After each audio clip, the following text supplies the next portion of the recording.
नमः शिवाय, जय श्री राम, राधे राधे दोस्तों। मैं अंकित आप सभी लोगों का आपके अपने चैनल में हार्दिक स्वागत करता हूँ, अभिनंदन करता हूँ। दोस्तों, आज आपके सामने फिर से प्रस्तुत हूँ। तो आज हम बात करेंगे भविष्य पुराण की। जी हाँ दोस्तों, हमारे 18 महापुराणों में से एक है। जैसा कि दोस्तों इसका नाम है भविष्य पुराण। तो जब महर्षि वेद व्यास जी ने इसको लिखा था, तो महर्षि वेद व्यास जी ने कलयुग में जो भी भविष्य की घटनाएं होने वाली हैं उनको ध्यान में रख के इस पुराण को जो है उन्होंने लिखा था। तो दोस्तों, इस पुराण में जो है कौन कौन से राजवंश होंगे, ठीक है, उनके बारे में इन्होंने डिटेल में बताया है दोस्तों। साथ ही साथ इसमें सूर्य भगवान से रिलेटेड जो आपके व्रत, त्योहार, अनुष्ठान, मंत्र और सूर्य भगवान से रिलेटेड जो भी इंफॉर्मेशन है वो आपको इसके अंदर मिल जाती है। और कलयुग में कौन कौन से धर्म संप्रदायों का उदय होगा, पतन होगा किस तरीके से, तो वो भी डिटेल में यहाँ पे दिया गया है दोस्तों। तो भविष्य पुराण अगर हम बात करें तो कई प्रकाशन की आती है। जैसे चौखंबा प्रकाशन की भी आती है, रणधीर प्रकाशन की भी आती है दोस्तों। चौखंबा प्रकाशन के 4 पार्ट्स में आती है, रणधीर प्रकाशन 2 पार्ट्स में आती है।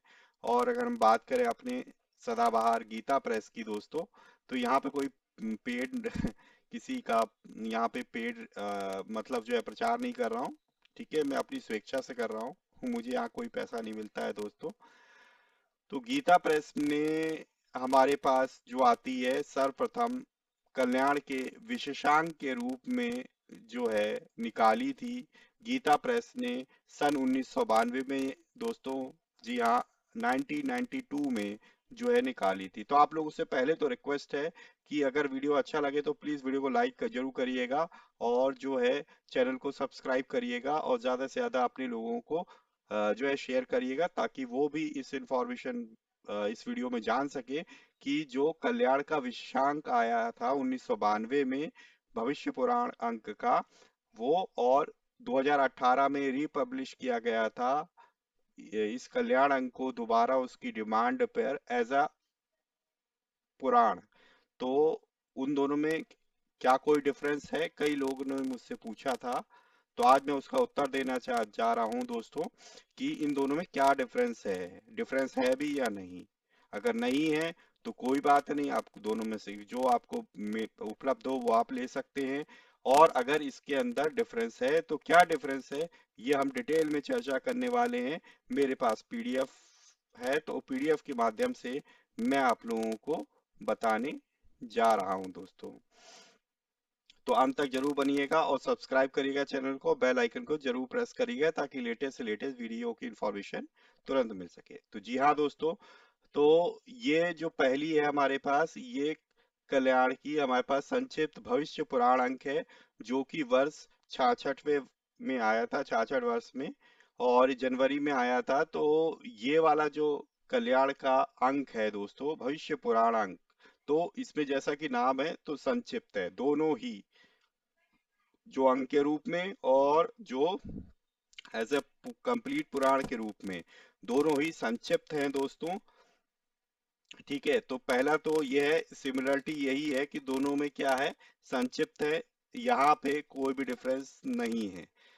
ठीक है, अब आगे चलेंगे दोस्तों। और ये 66वें वर्ष में आया था, मतलब 1992 में आया था दोस्तों ये। और मैं आप लोगों को दिखा देता हूँ दोस्तों, विषय सूची पे हम लास्ट में चलेंगे। तो यहाँ पे देखिए दोस्तों, यह लिखा हुआ है वर्ष 66, गोरखपुर, सौर माघ, श्री कृष्ण संवत 5217, जनवरी 1992, संख्या 1 यानी कि जनवरी का अंक। ठीक है दोस्तों। और अगर हम बात करें दूसरे भविष्य पुराण की, तो ये संक्षिप्त भविष्य पुराण नाम है तो दोनों सेम है, इसका कोड है 584। तो एज ए पुराण के फॉर्म में इसको रिपब्लिश किया था डिमांड के कारण, ये कल्याण का अंक नहीं है। दोबारा से इसमें मैनिपुलेशन करके इसको पुराण की कंप्लीट पुराण के रूप में छापा था गीता प्रेस ने। ठीक है, बट ये अंक के रूप में आया था, तो इसलिए इन्होंने यहाँ पे लिखा हुआ है जनवरी सन 1992। पर ये फर्स्ट टाइम ही हमारे पास ये रिपब्लिश्ड हुआ था 2018 में एज अ कंप्लीट पुराण के फॉर्म में, पर है ये भी संक्षिप्त दोस्तों। तो ये मेरे पास 2075 का 22वां मुद्रण है, 5000 प्रतियां छपी थी और उस समय कुल मुद्रण हो चुके थे 82,500। और उस समय जो मूल था दोस्तों, इसका प्राइस जो था 180 रुपीज, 180 रुपए था दोस्तों मात्र। तो अगर इसमें भी आप देखोगे तो इसमें भी सारी चीजें वैसे ही लिखी हुई है, क्योंकि मेनली है था तो अंग। तो यहाँ पे कल्याण अंग के फॉर्म में देखिए नहीं दिया हुआ है कहीं भी। पहला जब स्टार्ट होता है तो कल्याण से स्टार्ट होता है दोस्तों। यहाँ पे विषय सूची के बाद, चित्र देने के बाद यहाँ पे कल्याण से स्टार्ट होता है, टाइटल से। ठीक है, और ये बताते हैं कि कब का है, जबकि यहाँ पे ऐसा कुछ नहीं है, क्योंकि ये हमारा क्या है, एक कंप्लीट पुराण के फॉर्म में दिया गया है दोस्तों। ठीक है, तो अब बात करते हैं कि इसके अंदर क्या डिफरेंस है। तो सबसे पहले हम यहाँ पे चलते हैं और इसकी विषय सूची को देखते हैं। सबसे पहले देखते हैं कि इसमें कौन कौन से पर्व है। तो पहला पर्व क्या कौन सा है दोस्तों, पर्व है दोस्तों। और उसके बाद हमारे पास जो दूसरा पर्व है वो है मध्यम पर्व, प्रथम भाग और द्वितीय भाग और तृतीय भाग। तो मध्यम के 3 भाग हैं। फिर उसके बाद प्रतिसर्ग पर्व आता है दोस्तों, जिसमें प्रथम खंड, द्वितीय खंड और तृतीय खंड, और उसके बाद क्या आ जाता है, उत्तर पर्व आ जाता है। तो टोटल अध्याय इसके अंदर देख लीजिए कितने हैं, 297। ये नर्म निवेदन प्रार्थना है। इसे अगर आप इंक्लूड ना भी करें तो कितने हैं अध्याय इसके अंदर, 296 अध्याय हैं दोस्तों। ठीक है दोस्तों, अब बात करते हैं हम लोग इसके, ठीक है, संक्षिप्त भविष्य पुराण के। अब इसमें हमारे पास विषय सूची देखते हैं इसकी। तो यहाँ पे भी स्टार्टिंग होती है वही ब्रह्म पर्व से, और ब्रह्म पर्व से दोस्तों स्टार्टिंग होती है। और यहाँ पे पहला अध्याय क्या है, व्यास शिष्य महर्षि सुमंतु एवं राजा शातानिक का संवाद, भविष्य पुराण की महिमा एवं परंपरा, सृष्टि वर्णन, चारों वेद पुराण एवं चारों वर्णों की उत्पत्ति, चतुर्वेद, सृष्टि काल गणना, युगों की संख्या, उनके धर्म तथा संस्कार। तो यहाँ पे देख लेते हैं दोस्तों, थोड़ा और जूम कर देता हूं मैं। व्यास शिष्य महर्षि सुमंतु एवं राजा शतानी का संवाद, भविष्य पुराण की महिमा परंपरा, सृष्टि वर्णन, चारों वेद पुराण एवं चारों वर्णों की उत्पत्ति, चतुर्वेद, सृष्टि काल गणना, युगों की संख्या, उनके धर्म तथा संस्कार। तो स्टार्टिंग में आपको दोनों ही जो है सेम हो रही है। तो ब्रह्म पर्व के बाद हमारे पास यहाँ पे अगर हम बात करें तो ब्रह्म पर्व यहाँ पे खत्म हो रहा है, 127 अध्याय है दोस्तों। और तो हम यहाँ पे बात करें तो इसमें ब्रह्म पर्व 127 अध्याय है, जिसपे लास्ट अध्याय है दोस्तों ब्रह्म पर्व श्रवण का महत्व। तो यहाँ पे भी देखिए वही है। फिर यहाँ से मध्यम पर्व स्टार्ट होता है 128 से, अगर इससे बात करें तो 140 तक है इसके अंदर। तो यहाँ पे 140 है। ठीक है दोस्तों, फिर यहाँ पे मध्यम पर्व स्टार्ट होता है द्वितीय भाग। तो द्वितीय भाग यहाँ पे 141 से स्टार्ट होता है दोस्तों, और कहाँ तक जाता है ये दोस्तों, 149। तो यहाँ पे भी 149 तक जाता है। फिर देखिए यहाँ पे मध्यम पर्व है तृतीय भाग।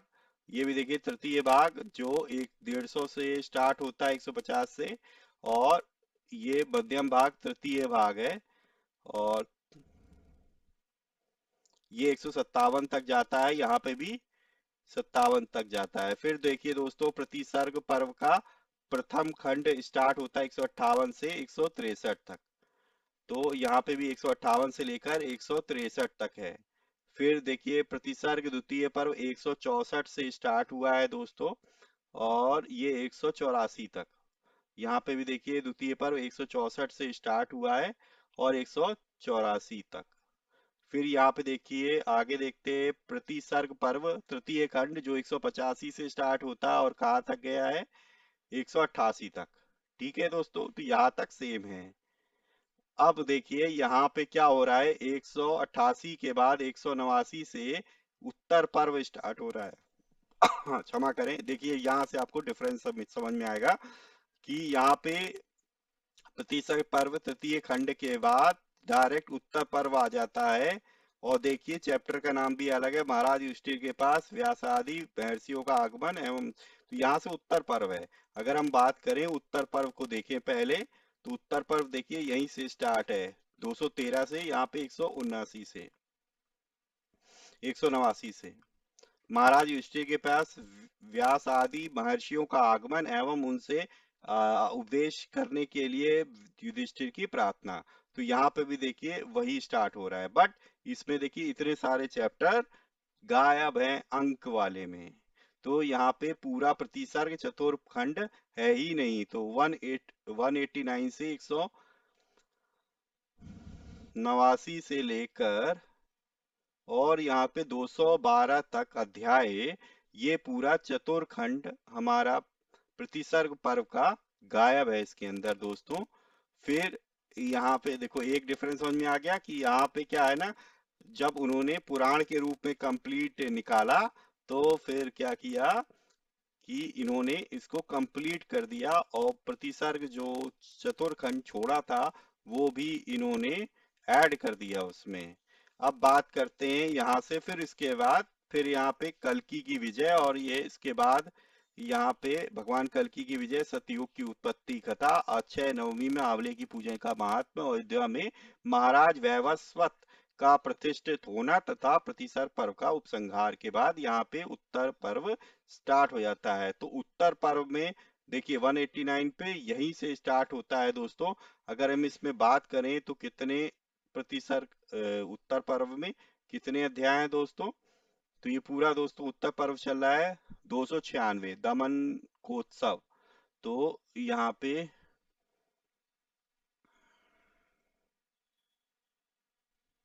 ये देखिए यहाँ पे चल ही रहा है दोस्तों। अब देखिए लास्ट तक, ये देखिए यहाँ पे जो लास्ट अध्याय है वो 383 है, या 383 अध्याय है दोस्तों। और इसमें कैसे 296 हैं, मतलब 84 अध्याय। ठीक है, मतलब 3 इधर और 83 इधर, यानी कि 86 अध्याय एक्स्ट्रा हैं दोस्तों। ठीक है, संपूर्ण जो ये विदाउट अंक वाले 2018 वाले भविष्य पुराण में, तो लगभग 86, नहीं 3 उधर कम कर लीजिए तो लगभग 80, क्षमा करें 80।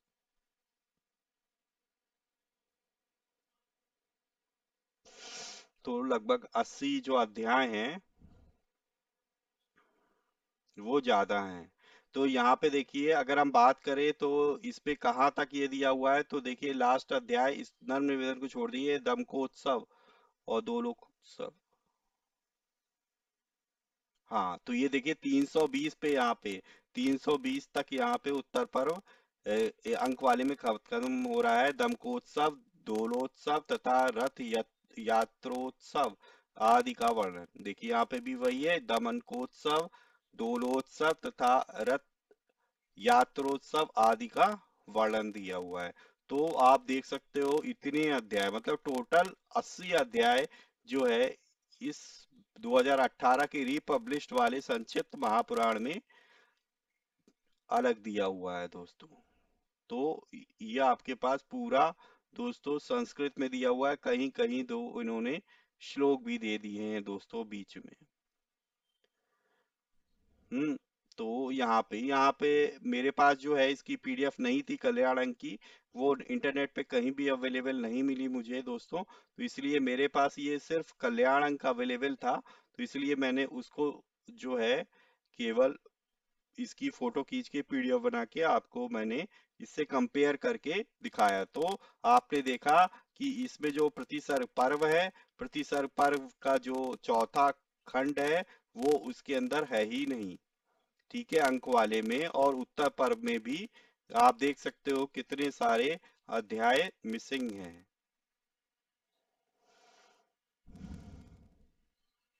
ठीक है दोस्तों, तो यही था। अब हम बात करते हैं कि आपको, तो आपको ये तो पता चल गया कि अब अगर हमारे पास कोई जाहिर सी बात है, तो अगर इन दोनों में से लेगा तो अब इन दोनों में से कौन सी लेगा?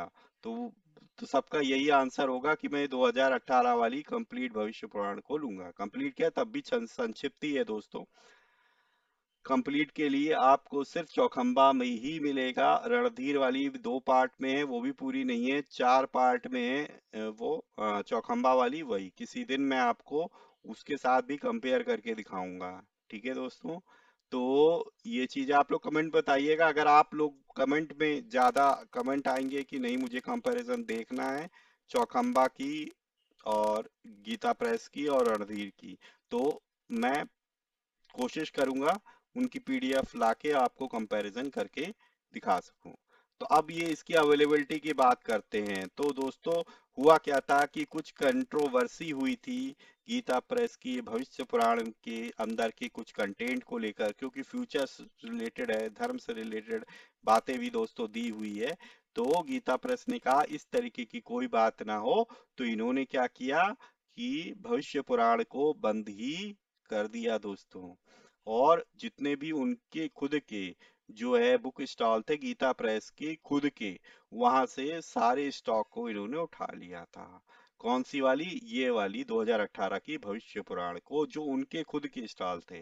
बट जो खुद के स्टॉल नहीं थे वहां रह गई थी, तो कुछ लोगों के पास ये आपको मिल जाएगी। ठीक है, कुछ लोगों ने खरीद ली वहां से स्टॉल से, तो मिल जाएगी। और अब ये बहुत ही 1-2% चांसेस ही मैं कहूंगा कि अगर किसी पुराने बुक स्टॉल के, वो भी गीता प्रेस के नहीं, प्राइवेट जो बेचता होगा अपनी खुद की, गीता प्रेस की ऑथराइज नहीं, वहां पे अगर बची होगी तो आपको मिल सकते हैं। अदरवाइज इंटरनेट वगैरह पे भी आपको नहीं मिलेगी, और कहीं से मिल भी गया तो बहुत ही ज्यादा दामों पे लोग देंगे, तो इतने बड़े दामों पर खरीदना बेकार है। फिर आप चौखंबा की 4 पार्ट वाली ले लें, वो ज्यादा अच्छा है। आपको कंप्लीट भी मिलेगा, उसमें संस्कृत भी मिलेगी और हिंदी भी मिलेगी दोस्तों। तो ये चीज थी। और अगर हम बात करें ये ये वाला अंक है, ये हो सकता है कि जिन्होंने सब्सक्रिप्शन लिया हो उन्हीं के पास से मुझे भी मिली हुई है, पर जिन्होंने मुझे दी वो बहुत अच्छे थे, उन्होंने लगभग मुझे सेम दाम पे ही दी थी, कोई भी एक्स्ट्रा अमाउंट मुझसे नहीं लिया था दोस्तों। तो ये हो सकता है भविष्य पुराण अंक आपको पॉसिबल है कि आपको मिल जाए, पर ये वाला तो मिलना नामुमकिन है। 1-2% क्या होता है दोस्तों, नामुमकिन ही है। ठीक है, मैंने भी ट्राई किया था पर मुझे भी नहीं मिला था दोस्तों। तो अब आपको समझ में आ गया कि क्या डिफरेंस है। तो प्रतिसर पर्व का चौथा खंड नहीं है दोस्तों इस अंक के अंदर, और उत्तर पर्व के भी आपके कई सारे चैप्टर्स मिसिंग है। तो लगभग मान के चलें कि दोनों में अप्रॉक्स जो है 80 चैप्टर्स का फर्क है। तो अंक में जो है 80 चैप्टर कम है इन कंपैरिजन टू 2018 के भविष्य पुराण के। तो इसमें 80 चैप्टर ज्यादा है कल्याण के विशेषांक वाले उस भविष्य पुराण से। ठीक है दोस्तों, तो आज का मेरा उद्देश्य यही था कि दोनों भविष्य पुराण का कंपैरिजन करके आपको दिखाना। आप लोगों की डिमांड जो रहती है दोस्तों, तो मुझे लगता है कि आपकी जो भी शंका हो उसको दूर किया जाए। ठीक है, ये मेरा प्रयास रहता है दोस्तों। अगर आज की आपको वीडियो अच्छी लगी हो, मेरी मेहनत अगर आपको सफल लगी हो, तो प्लीज जो है मुझे बताइएगा दोस्तों। और मैं आपको एक बात और बताना चाहता हूँ दोस्तों, आप मेरी जो मेहनत लगी वो तो एक अलग है, बट ये बात मुझे भी नहीं पता थी। तो हमारे ही अपने ही ग्रुप के एक मेंबर सदस्य हैं सातोशी जी, उनका मैं बहुत बहुत धन्यवाद करता हूँ। ठीक है, और आपको हैंड्स ऑफ है। और ये मुझे डिफरेंस उन्हीं ने बताया था कि इन उनके पास क्योंकि अंक भी है और ये भी है। ठीक है, तो दोनों ही कंपेरिजन करके उन्होंने ही बताया था कि भैया इसमें दोनों में डिफरेंस है, इसमें जो है प्रतिसर पर्व का चौथा खंड नहीं है, उत्तर पर्व के भी कई सारे चैप्टर नहीं है। तो बाकी जो वीडियो बनाने में जो मेहनत की है वही मेरी लगी हुई है दोस्तों, ईमानदारी से। बाकी सातोशी जी आपका बहुत बहुत धन्यवाद कि आपने ये डिफरेंस मेरे संज्ञान में लाया और मैंने जो है बाकी लोगों तक पहुंचाया दोस्तों। ठीक है, तो सातोशी जी बहुत बहुत धन्यवाद आपका। और दोस्तों, आप लोगों का भी वीडियो देखने के लिए बहुत बहुत धन्यवाद। आशा करता हूं कि आपको जो है डिफरेंस पता चल गया होगा दोस्तों। ठीक है, तो वीडियो अच्छी लगी हो तो प्लीज वीडियो को लाइक करना ना भूले, और ज्यादा से ज्यादा अपने परिजनों मित्रों के साथ जरूर शेयर करिएगा दोस्तों, ताकि वो भी इन दोनों भविष्य पुराण के डिफरेंसेस को जान सके दोस्तों। ठीक है दोस्तों, और फ्यूचर में अगर गीता प्रेस भविष्य पुराण निकालता है तो इससे अच्छी बात कोई नहीं है दोस्तों। और मैं गुजारिश करना चाहूंगा हाथ जोड़कर गीता प्रेस से, प्लीज ये 2018 वाला भविष्य पुराण को तुम पुनः प्रकाशित करिए। ठीक है, और ताकि जो है आज की पीढ़ी भी और आगे आने वाली भी जो पीढ़ी है वो भी जो है भविष्य पुराण को पढ़ सके और उसके अंदर की बातों को जान सके। ठीक है दोस्तों, तो मेरा मोटिव ये है कि ज्यादा से ज्यादा ज्ञान प्राप्त करना। आप ज्ञान प्राप्त करके हाँ, हमें हमें कोई उससे गलत काम नहीं करना है दोस्तों। यही मेरी गीता प्रेस से जो है गुजारिश है। ठीक है दोस्तों, तो मिलेंगे इसी तरह किसी और वीडियो, तब तक के लिए जय श्री राम, राधे राधे मित्रों।